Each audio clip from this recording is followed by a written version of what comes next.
Hello दोस्तों, नमस्कार। Stock up down channel में आपका हार्दिक स्वागत है। दोस्तों, आज मार्केट से कुछ महत्वपूर्ण अपडेट्स और न्यूज़ आए हैं। लीजिए आपके साथ एक एक करके शेयर करता हूं, जिसे आपको जानना बहुत ही ज़रूरी है। दोस्तों, वीडियो को अंत तक देखना ताकि कोई अपडेट आपसे छूट न जाए। पहला शेयर है प्रीमियर एनर्जी। हैदराबाद स्थित प्रीमियर एनर्जीज लिमिटेड को अपनी सहायक कंपनियों को प्रोजेक्ट मिला है।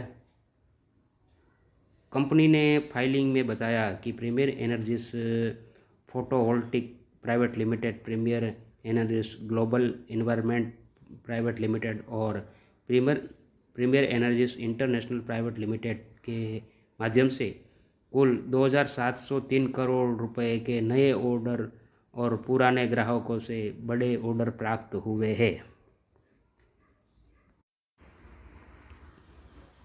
कंपनी ने बताया कि ये order solar photovoltaics PV modules और सेल्स की सप्लाई से जुड़े हैं, जिसकी कुल क्षमता 2059 मेगावाट की होगी। इस प्रोजेक्ट को कारोबारी साल 2026 से 2027 के दौरान पूरा किया जाएगा। इस घरेलू स्तर पर प्रमुख इंडिपेंडेंट पावर प्रोड्यूसर और अन्य ग्राहकों से प्राप्त हुए हैं। एक्सीकैड टेक्नोलॉजीज। बेंगलुरु स्थित टेक्नोलॉजी कंपनी एक्सीकैड टेक्नोलॉजीज को डिफेंस अनुसंधान विकास संगठन डीआरडीओ और डिफेंस मंत्रालय से एक बेहद ज़रूरी ऑर्डर मिला है। यह order combat aircraft system development और इंटीग्रेशन सेंटर CASDIC डीआरडीओ के लिए है, जिसमें कंपनी को 150 करोड़ का कॉन्ट्रैक्ट दिया गया है। अगला शहर है मारुति सुजुकी। देश की सबसे बड़ी कार निर्माता कंपनी मारुति सुजुकी ने अगस्त 2025 की बिक्री के आंकड़े जारी किए हैं।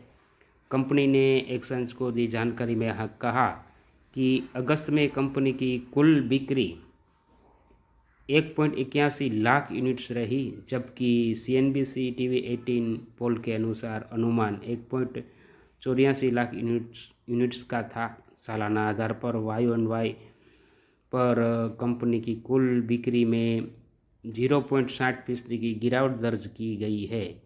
अगस्त 2024 में यह आंकड़ा 1.82 लाख यूनिट्स था। घरेलू बिक्री डोमेस्टिक सेल्स में सबसे ज़्यादा दबाव देखा गया। अगस्त 2025 में मारुति की घरेलू बिक्री 1.44 लाख यूनिट्स रही, जो कि पिछले साल में 1.55 लाख यूनिट्स की तुलना में 7.1% की गिरावट है। वहीं एक्सपोर्ट्स के मोर्चे पर कंपनी ने शानदार प्रदर्शन किया है। अगस्त 2025 में मारुति सुजुकी ने 36,538 यूनिट्स का एक्सपोर्ट किया, जो कि पिछले साल के 26,003 यूनिट्स की तुलना में 40.5% अधिक है।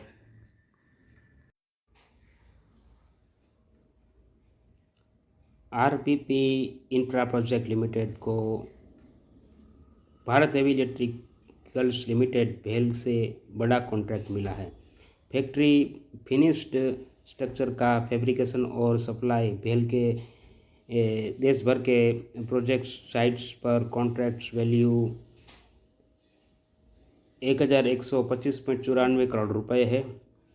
टाइमलाइन 16 महीनों का है, 5 साल में पूरा करना होगा। यह ऑर्डर RPP इंफ्रा की ऑर्डर बुक और ग्रोथ स्ट्रेटजी को मजबूत करेगा। इससे कंपनी की इंजीनियरिंग और मैन्युफैक्चरिंग क्षमता बढ़ेगी और बड़े प्रोजेक्ट संभालने का अनुभव मिलेगा। निवेशकों के लिए बढ़िया संकेत है। निवेशकों के लिए संकेत ऑर्डर का साइज काफ़ी बड़ा है, जिससे कंपनी की राजस्व दक्षता रेवेन्यू विजिबिलिटी आने वाले 5 सालों तक बनी रहेगी। भेल जैसी पीयूसी दिग्गज कंपनी का भरोसा आरपीपी इंफ्रा की विश्वसनीयता बढ़ाता है। लॉन्ग टर्म में यह कॉन्ट्रैक्ट कंपनी के स्टॉक पर पॉजिटिव सेगमेंट ला सकता है। आइसर मोटर्स ने अगस्त ऑटो सेल्स के आंकड़े जारी कर दिए हैं। इस दौरान कंपनी की मोटरसाइकिल बिक्री में शानदार बढ़ोतरी देखने को मिली है। आइसर मोटर्स ने अगस्त 2025 में मोटरसाइकिल की कुल बिक्री में साल दर साल 55% की बढ़ोतरी दर्ज की है, जो कि 1.14 लाख यूनिट तक पहुंच गई है। जबकि CNBC आवाज़ 18 के पोल के अनुसार यह आंकड़ा 1 लाख यूनिट रहने का अनुमान था। पिछले साल इस महीने में कंपनी की बिक्री का आंकड़ा 73,629 यूनिट पर था। अगस्त महीने में एक्सपोर्ट 39% बढ़कर 11,126 यूनिट पर पहुंच गया था, जो लगातार इंटरनेशनल डिमांड का संकेत है। अगस्त 2025 में रॉयल इनफील्ड ने 11,126 यूनिट्स की बिक्री की, जो पिछले साल की 8,006 यूनिट्स के मुकाबले 39% ज़्यादा है। दोस्तों, चैनल में नए आए हो तो चैनल को सब्सक्राइब कर लीजिए। सब्सक्राइब बटन को भी दबा दीजिए ताकि आपको महत्वपूर्ण अपडेट तुरंत मिलते रहे।